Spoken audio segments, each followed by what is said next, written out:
blacklisted, you've really pissed somebody off.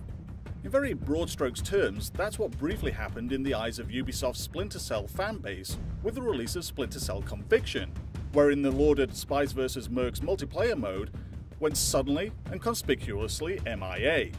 In Ubisoft Montreal's forthcoming Splinter Cell Blacklist, the Spies and Mercs are back at each other's throats in ways both traditional and new.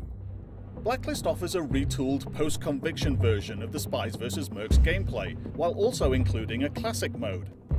In the classic mode, 2 spies and 2 mercs go at it, respectively attacking and defending critical points on the map, with the asymmetrical player viewpoint itself being one of the key elements. The elusive and nimble spies, playing from a third-person viewpoint, can essentially disappear into the deep shadows, or clamber about utilizing ledges and vents, but with no actual lethal weapons at their disposal, rather night vision goggles and silent stun crossbows.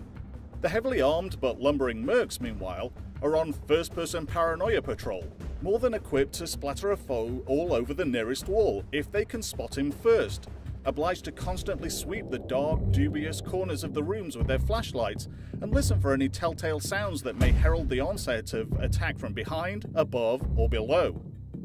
The emphasis on light and shadow is also far more critical in the classic mode, and shooting out those light sources is not only fun, but is in fact a very valuable tactic. All in all, the classic experience is much more intimate conflict than the newer Blacklist-style gameplay. A tense, technical, zero room for error physical and perceptual trade-off geared to the taste of the most hardcore, old-school Splinter Cell devotees, and one that truly offers the best, and, if you're doing things right, the absolute worst, of both worlds. For newer school players more attuned to the Conviction-era style of play, the Blacklist take on Spies vs. Mercs is an all-new, radically different experience. Not only can team members of both camps move significantly faster through the environments, but the clashes take place between teams of 4 players each. Multiple presets for each character class allow you to really crack open the options for variety. Are you an aggressive player? Do you want to be able to provide real-time feedback to your fellow mercs, or spies as the case may be, on the whereabouts of the enemy players?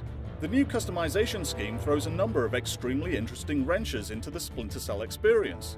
Blacklist players can unlock their respective loadouts and go deep into their chosen classes.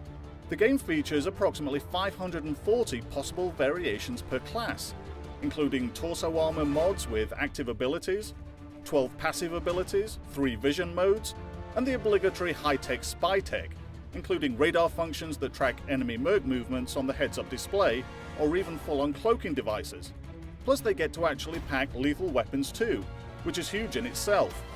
The mercs, meanwhile, can lay down proximity anti-personnel mines, place motion sensors with lights that can deprive the lurking spies of their all-important shadows, or activate an electromagnetic pulse weapon that can simply shut down the spies' fancy-pants electronics across the board within a certain range. To counter that, the spies can utilize an overcharge suit. What soon emerges between regular opponents is a wonderfully antagonistic measures-countermeasures style of gameplay, wherein players can analyze and adapt to the tactics and tendencies of their foes. One of the more exotic gadgety implements of the game is the spy's anti-grenade system.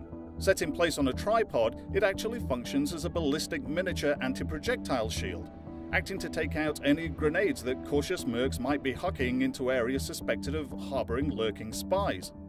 Like any other placed device element in the game, it can be physically destroyed if it can be located.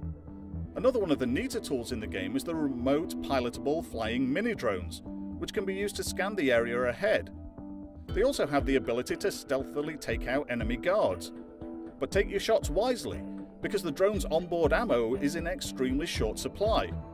However, you can simply detonate the thing, which is either neat or nasty, depending on which end of the remote you're at. Blacklist aims high and low to simultaneously satisfy the desires of both new school and hardened veteran Splinter Cell players alike. It will be released on August 20th, 2013 for the Xbox 360, PS3, Wii U, and PC.